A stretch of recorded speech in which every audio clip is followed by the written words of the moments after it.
understand that. I mean, it's a smushed up fermented grapes, right? I mean, and yes, there are wines that are, extremely expensive, very valuable, very rare, and they're amazing.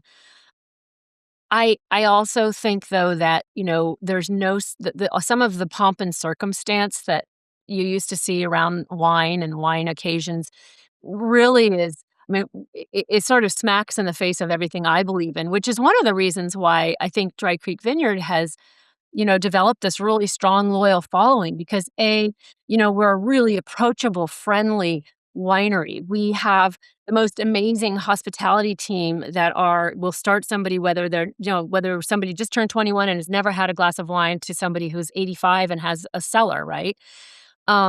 We produce wines from our dry Chenin Blanc, which is, it's like about a $15 bottle of wine on up to a very expensive single vineyard Cabernet called the Endeavor Cabernet. But the majority of our wines are in the $15 to $35, $40 price point. And, I think that the fact that they're affordable luxury, if you will, and the quality is off the charts and they over deliver. I think that's how we get people over the hump of thinking they have to maybe buy something super, super, super, super rare or super, super, super expensive. I think oftentimes, wineries reflect ownership. They reflect the culture of the company. And, everybody here is treated like family, and everybody that steps on the property, I consider them family. I mean, that's just who we're all about. And I feel like there should be more of that in the wine industry. And certainly there are. There are lots of wineries that are maybe similar in that style, but there's also a lot of wineries that, are just a little snobby, to be honest.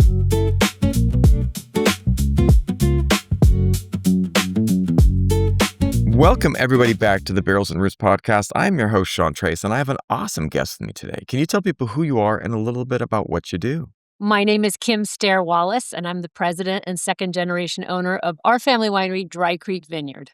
Now, talk to me a little bit about, wine and all things related to wine. How did you get going down this path, and what is it that is, so special for you about wine? Where do I begin? Well, how I got started, I guess, really just in wine is my parents started a winery when I was 9 years old. So my parents moved to Healdsburg, California, so in the Dry Creek Valley of Sonoma County. And my dad was the first winemaker after Prohibition to start a winery here and first to grow grapes, and is really one of the early pioneers of the California wine industry. So I grew up around wine. My parents loved wine. I grew up literally at the winery as a child. Then I ended up working here as a teenager a lot. I didn't like it. I didn't like it at one bit. I spent a lot of time on the bottling line and, doing various things. But eventually, after pursuing a career actually in the fashion industry, and I also was really interested in French. So I have actually a degree in design and merchandising and French language.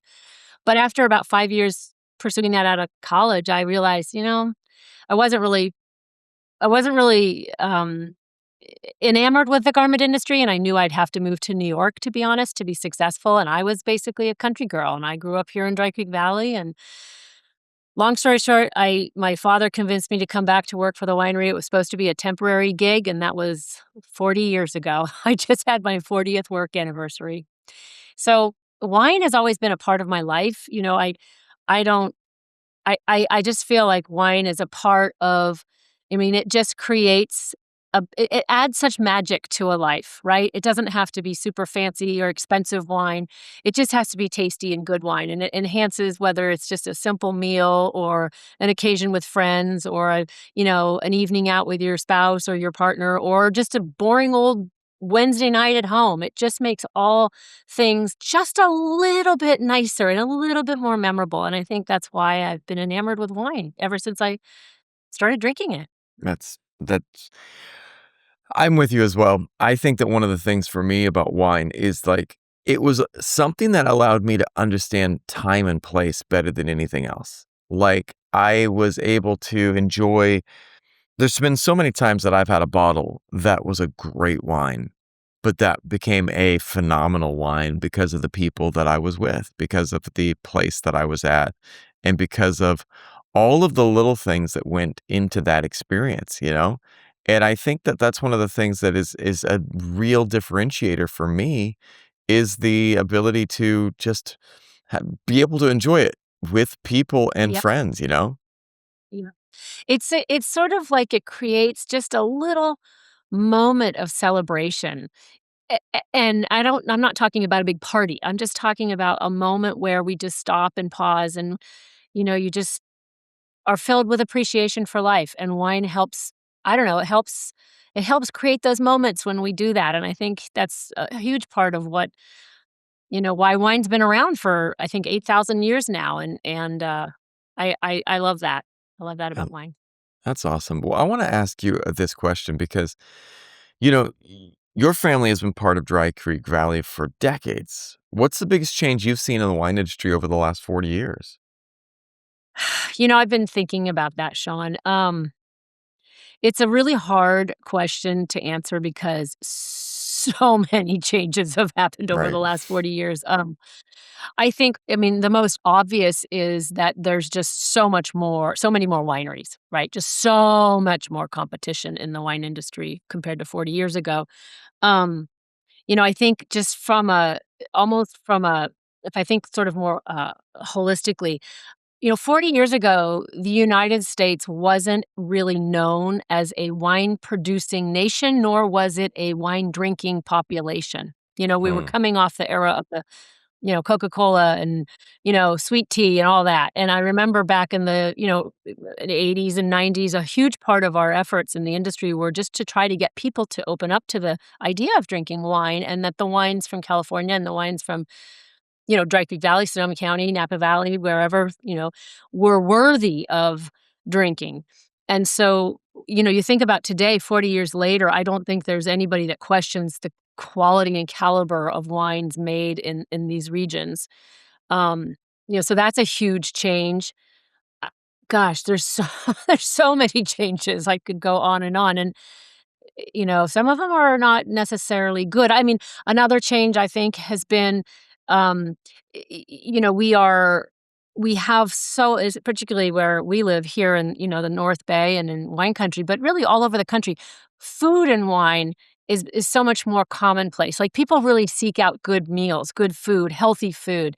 And, you know, I mean, like, I remember when I was growing up here in Healdsburg, we had maybe one decent restaurant, maybe.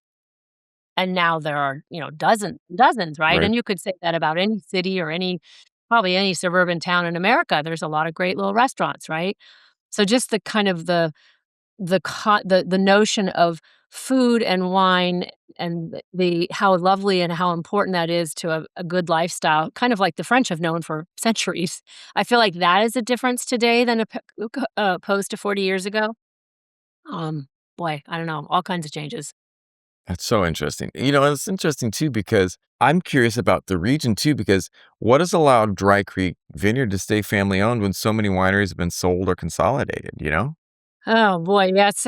Oh, no, it's true. We're kind of a unique entity, definitely a dying breed. I think, sheer grit, determination, passion, um, and one thing which might sound a little strange, but I think it's really true, is having a small family. So I was very fortunate. I have a younger sister. Um, she was never interested in the winery, so I was kinda like the oldest son. And my husband, eventually joined the company as well. But we didn't have a big family, which means we didn't have a lot of different people with different ideas, or maybe perhaps family members that were not involved in the business, that were resentful that there was a family business. I've seen a lot of family wineries, go through transactions and sell as a result of family squabbling, family issues. That has not been the case here, thank goodness.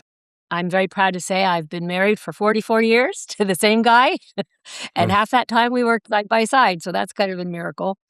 Um, but I think really, one of the ways that we've remained 100% independent is that we don't have to show, how do I say this the right way?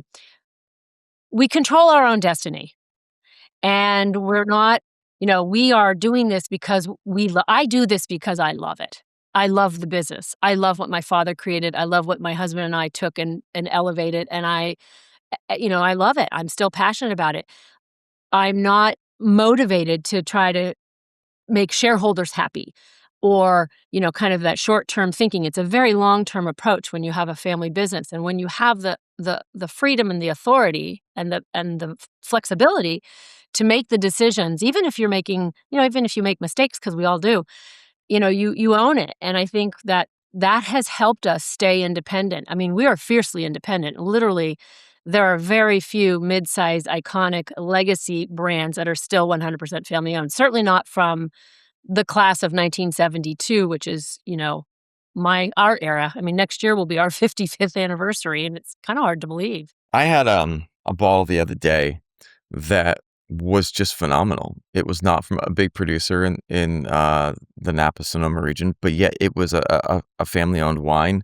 And when I drank it, it hit different. And I think that there is a vision that goes into some of these. And how do you balance honoring your father's vision while still making the winery your own and continue to make phenomenal wine? Because I've had your wine before. It is great wine. Thank you, thank you. Well, how do we honor my so when my father started the winery, he was very much inspired by the white wines of the Loire Valley. Hence, that's why we make beautiful Sauvignon Blancs, our Fumé Blanc, and our beautiful dry Chenin Blanc. Um, that has not changed. So we have maintained the same general style, if you will, of what my father started, which is really bright, refreshing, fruit forward, vibrant acidity, white wines, and beautifully balanced, elegant, moderate alcohol, red wines, primarily Zinfandel and Bordeaux blends and, Cabernet and Bordeaux blends. Those are the varieties that we excel at because those are the varieties that excel here in Dry Creek Valley.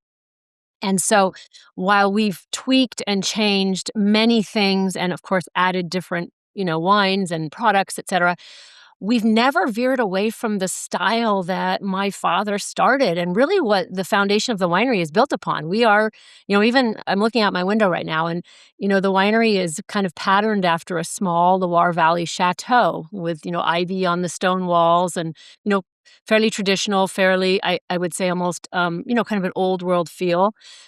So that whole style in terms of the way our wines taste and the aromatic profile has not changed.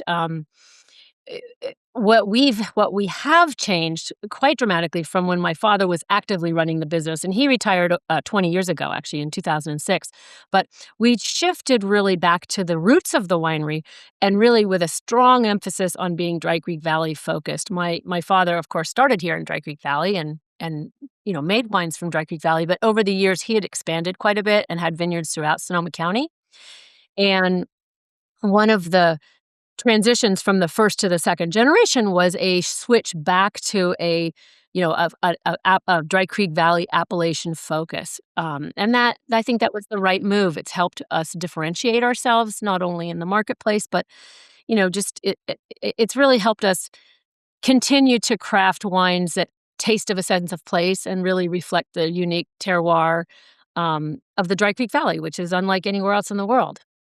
That's so beautiful and so cool because one of the things that people that are not wine people don't understand is that regions are so different and so specific and so special. And that's why I wanted to ask, like, what makes the Dry Creek region so special? What is it about the ground, the land and the air and all of that other stuff? Yeah. Well, it's a magical place. I mean, it is so lovely. I've been lucky, to travel a lot of wine regions in the world, and every time I come home, I just pinch myself. I just feel like the luckiest person in the world because the Dry Creek Valley, first of all, it's very small. It's only 16 miles long and about a mile, I think about a mile and a half, maybe 2 miles at the very widest. So it's a long, narrow, skinny valley. And we have several things going for it. First of all, we're only 20 miles from the Pacific Ocean. So it's, very much influenced by the marine layer and by the fog. So while our region is considered, I think, a little bit of a warmer, not hot, but a warmer climate, certainly warmer than Russian River Valley, but it's very much moderated by the fog. So we get that fog layer. Like today was a perfect example. It was cold and foggy until, noontime. And then it will heat up and, we'll get a 30-degree shift in the temperatures on a daily basis in the summertime, particularly. So, of course, grapes love that long, slow ripening time period. So, fog for sure. I think the varied topography. So, we have the valley floor, which is along what we call Dry Creek, which is no longer dry and is no longer a creek. It's a year-round flowing river, but the valley floor is where we have this very, sandy, well-drained soils, and that is just where my dad completely lucked out and planted Sauvignon Blanc. And of course, now that's the region's premier white variety, and of course, the best Sauvignon Blanc grows along the creek. So you have that, and then, going on the west side of the valley, you have these very steep, rugged hillsides, quite mountainous actually. And on the eastern side, you have the eastern bench. And then again, on either side of the valley, the west side, we have a different soil profile. We have much higher iron content in the soil. So the soil is sort of bright red and rocky, and that's where the best Cabernets and Bordeaux varietals we think grow. And then on the eastern bench of the valley, it's a little bit more of a decomposing sedimentary rock, which is kind of a fluffy, brown soil, and that doesn't have the iron content. And we grow Bordeaux varietals there as well, but also Zinfandel. So I guess to summarize, there's three things. It's the fog, it's the varied topography, and it's the soils. That's interesting. Well, and it's interesting too because you talked about some of the varietals you were planting, and I wanted to know about like what makes Chenin Blanc such an important part of Dry Creek's vineyard story. Oh my gosh. Shit. Well, first, we have made, I can't even believe this. We have made 54 consecutive vintages of a dry style Chenin Blanc. And my dad was the first one, he released a Chenin Blanc in 1972. Again, because he loved the white wines of the Loire Valley. Hmm. Um, so one of the things that makes it special is that we've continued with it year after year, and we always took it seriously, Sean. We never thought of it as sort of like an inexpensive white grape or the ugly stepsister of maybe something else. It was always treated with the most respect, and we love Chenin. We've always loved it. So we've always made our Chenin in a very classic sort of dry style that pairs well with food. And that's particularly important because I don't know if you're aware, but back in the 80s, 70s and 80s, maybe even the early 90s, there was a lot of Chenin Blanc grown in California, but nearly all of it, not here at Dry Creek Vineyard, but nearly all of it was made into very sweet, kind of cloying, kind of inexpensive white wine. And there Mm. probably were some good ones made, but the vast majority of the Chenin Blanc in the market back then was, kind of jug wine sort of stuff. And I can tell you so many times I mean, I've sat in so many sales meetings years ago being told, you shouldn't make Chenin. It's a dumb variety. It's not a good variety. And of course, we didn't listen. We continued to make our beautiful dry style Chenin. And in fact, now what's cool is Chenin Blanc is having kind of a moment, right? It's sort of become the cool kids grape. And we've been doing it all along, and we've been doing it in the style that we pioneered all along. And not only is it an amazing bottle of wine, it's an incredible value, but it got picked in the Wine Spectator Top 100, That's number awesome. 24 on the list, which, kind of was really exciting for us because there was a time where Chenin wasn't very well respected in California. And yet here at our family winery, it's always been, highly respected and one of our most beloved wines, to be honest. We actually a couple years ago, we started making a sparkling Chenin Blanc too for our 50th anniversary, which, we just loved so much, we decided to bring it back, so now we make a small amount of sparkling Chenin on an annual basis too. That's awesome. Well, it leads me to ask, like, why do you think consumers are becoming more interested in aromatic whites and sparkling wines? Why is that? It's a really good question. I think a lot of it has to do with the types of foods and the cuisine that we're eating Mm, today. right. In general, I think people are eating lighter, a little healthier. And that, that lends itself towards, aromatic white wines. I think there may also be a connection between the perception that red wines need to have aging or be held longer before they're going to be drinkable. And, we are an instant gratification people today. We want to buy something, take it home, drink it at night, and enjoy it, right? Nobody wants to sit on a bottle for, 10 or 20 years. So it doesn't surprise me that the category that's growing are aromatic white wines. I'm just really happy that that's a category that we do really well. Yeah. That's awesome. Well, it's awesome too Yeah, because everything swings around. We'll see. Like, yeah. what are we gonna be drinking in 10 years? Right, and I think that that's a thing is, like I think for people that are getting into wine, I would try to tell them to keep an open mind. I used to think that I only like reds, but then, man, I had a couple of years ago, I had this white wine, Sauvignon Blanc, that was just knocked my socks off, and I was just like, I'd never had that, and I was just like, "Okay, I guess I like whites now," and it was interesting because it the obviously, I hadn't had every white, I hadn't tried whites, I hadn't given myself the chance to have that experience, but as I did start getting into that world, I was like, "You know what? There's a lot that I love." But it takes the time Mhm. to experience that. And, how do you think people can better be more open to drinking different types of wine or learning new wines that might be the thing that they will love? How do I think they can be more open? Well, I think it's important to experiment and try things and buy things. I'm a firm believer that it's important to buy wine from a independent family-owned winery. I think it's really important that, there unfortunately, I think there's a lot of wine in the market that's Mhm.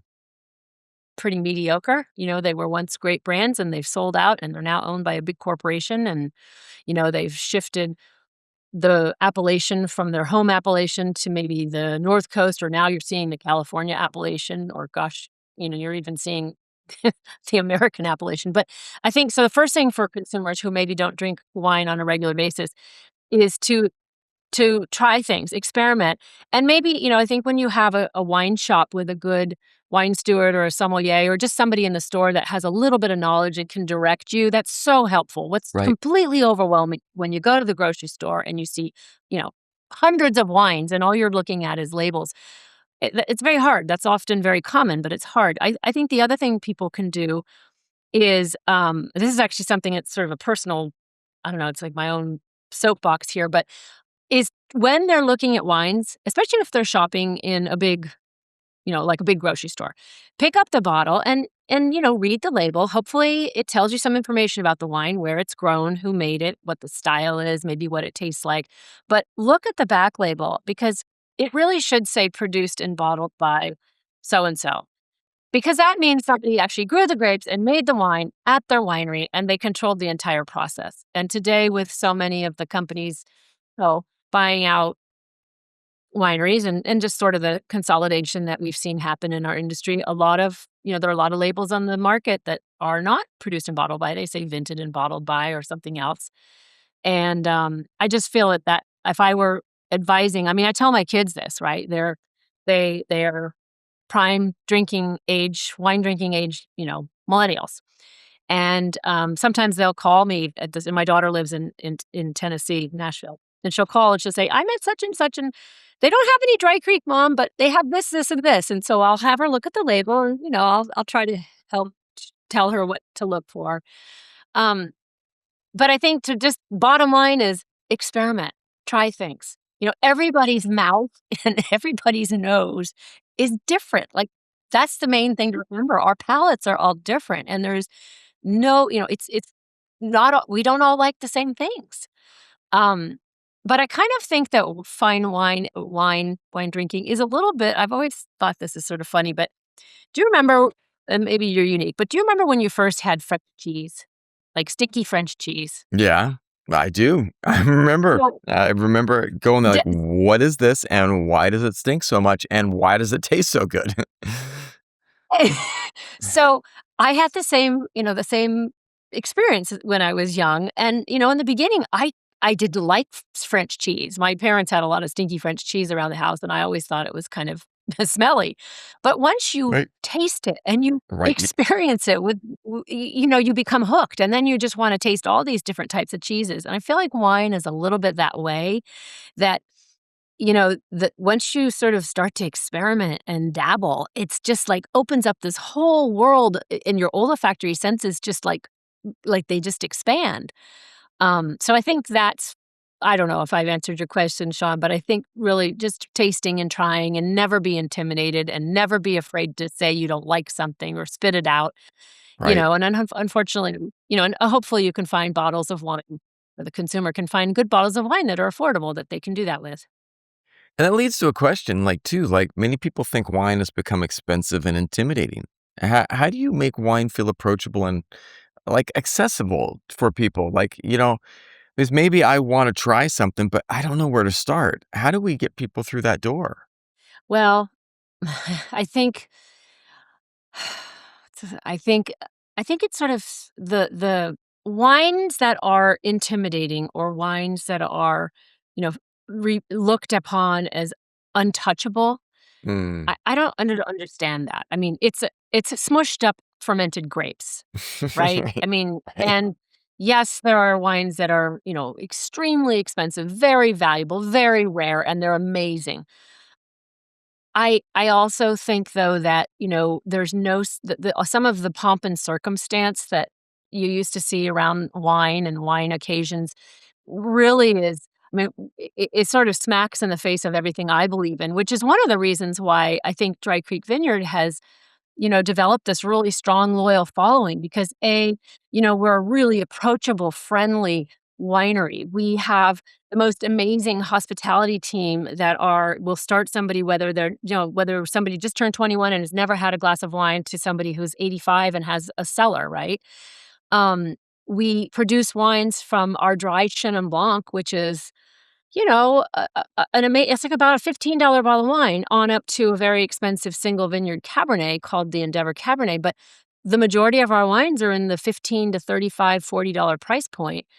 And, I think that the fact that they're affordable luxury, if you will, and the quality is off the charts and they over deliver. I think that's how we get people over the hump of thinking they have to maybe buy something super, super, super, super rare or super, super, super expensive. We are I think oftentimes, wineries they reflect ownership. They reflect the culture of the company. And, everybody here is treated like family and everybody that steps on the property, I consider them family. I mean, that's just who we're all about. And I feel like there should be more of that in the wine industry. And certainly there are. There are lots of wineries that are maybe similar in that style, but there's also a lot of wineries that, uh, are just a little snobby, to be honest. Yeah. I, yeah, I don't know if I've answered your question the right way, but I feel like the intimidation factor is there's just it's there's no room for it. It's just not we don't need to be snooty, you know? I think that the one of the things that I remember, um, from some of my best tastings are that I looked around the room and everyone looked different. And the people at the winery were just treating everyone the same.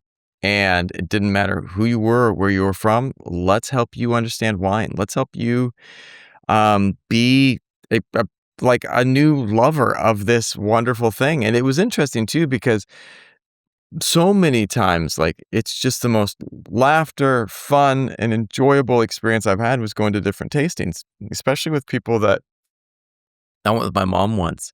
And my mom loves wine, but she's not a connoisseur. She doesn't have a refined palate, but she knows what she likes and she knows what she doesn't. And when she turned and we were going wine tasting and she was, like, trying different things, and she's like, "I like that one."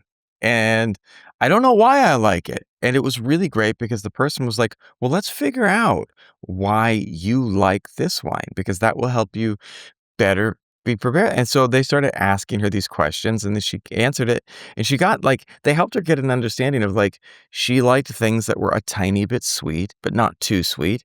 She liked whites versus reds. She didn't like things that were too tannic. She liked them more, light and citrusy. And when she was able to do that, the person's like, "These are the different wines that you should probably try." And then after that time, she had a more informed place that she could operate from and buy better wines. Yeah. Well, and I think what happened there is the host, the person who did this with your mom, did it with a warm, generous, open heart, right? There was no snobbery or pretense, and that is so critical.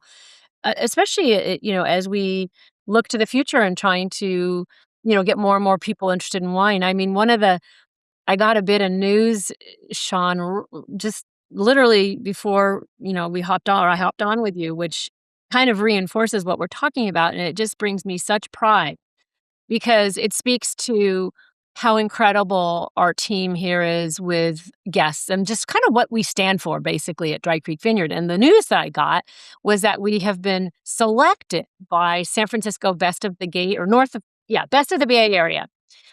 We've been selected best winery, like best winery. And this is just it is awesome. It's an incredible honor. And I think it completely speaks to the fact that everybody that comes to Dry Creek Vineyard is treated like their family, and that they are given the best customer service, the best time, the best experience in the most beautiful setting with the beautiful gardens and this lovely building and the vineyards surrounding them. I mean, it's just glorious, and and everybody here has a big warm smile on their face, and so to me, that's how we reach those people who may feel a little bit intimidated by wine in general. I love that, and I think that, that's awesome. That's awesome to like, such an amazing Isn't that award. exciting? It's so great, and to be like it shows that you're doing something right and that you're treating people with care and respect and making their experiences amazing, and, like, that's some of the things to me is I think that wine should be an experience. It should bring you joy. It should be just so awesome because it's like I remember, going out to this one restaurant with my wife, and the food was good, the wine was great, but the fact that we had this date night after a really tough time, and we were just sitting there together, and I'm a wine drinker, she loves her cocktails, but she had her cocktail, I had my wine, and we were able to share that moment together. That wine and that experience together paired to create, like, this superpower, and I love it because, if you're bringing that, it brings people to the table automatically. But I wanted to ask you something else because you mentioned something earlier about labeling, and you've been a leader in transparency around labeling and winemaking. Why do you think consumers are asking more questions about what's in their wine? And this is something that I got really confused by because internationally, I was trying to find some international wines because living in Southeast Asia part of the year, I look at different regions and they have different labeling requirements as well. And so it's can be very confusing to sit there and go, what am I even drinking? Right, right. Well, I think the reason why people are asking for it is because they care about what they put in their body, right? We Right. care about where our food comes from. We care about, what where things are grown. We care about, gosh, what kinds of if you wear, what kinds of products you put on your skin, right? We I think more than ever we care about that. And so it makes perfect sense to me that people are interested in knowing about what goes, how their wine is made, what goes into it. And I will be very honest. I mentioned my kids before, but about 10 years ago, I was having a conversation with my daughter, who then was probably in her early 20s, 21 or 22. And I was lamenting the fact that there were a lot of wineries selling, right? And then the consumer doesn't know that it's not the same winery, the same brand. And she was very encouraging. She said, "Mom, you need to put all the geeky, like all the stuff that's like so the geeky wine, I call it the geeky winemaking information, but what it really is it's the information that we feel, consumers need to know about our wines. And I completely redesigned the labels and I put it all out there because to be honest, we have nothing to hide. And Mhm. and so we basically created, we've always had these sailboats on the label because our family is passionate about sailing. So we kept the whole nautical theme, but we added, a tremendous amount of information that, helps the consumer to understand what is in the wine. And, it's been kind of one of our hallmarks. And in fact, I've been really pleased to see that others are starting to follow suit. I think it's really important.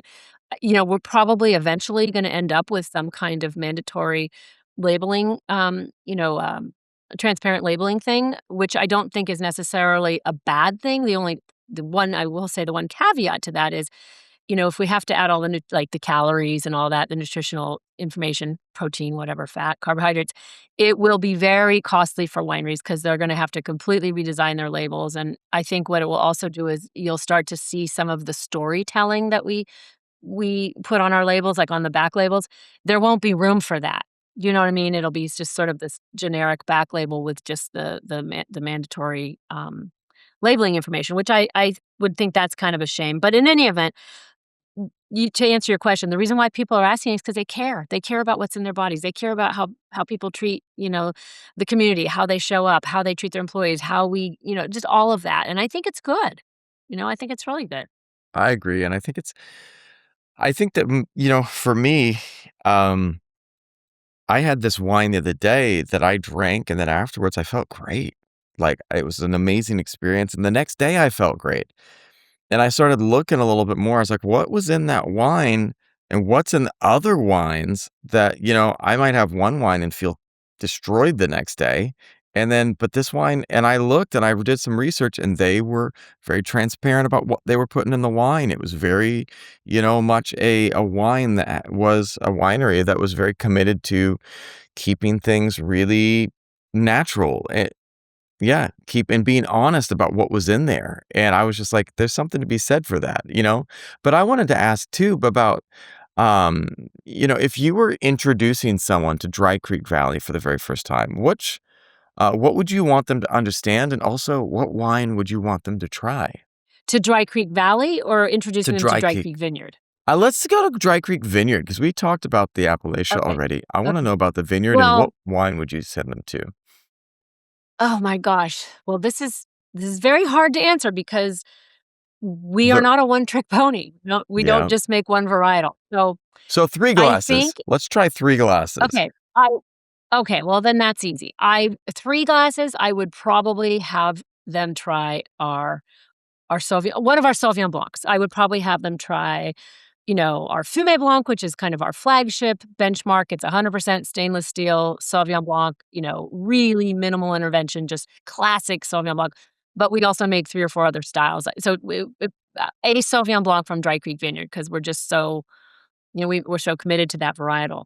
And I would absolutely have them try our Zinfandel, probably the Heritage Vine Zinfandel, but any of our Zinfandels because first of all, Dry Creek Valley is really the epicenter for world-class Zinfandels, but our particular winery, our style is very elegant. We have nice acidity, there's nice lift. It's not a heavy, high alcohol, overripe, jammy style like, some that are grown in warmer climates in California, like the Lodi area, for example.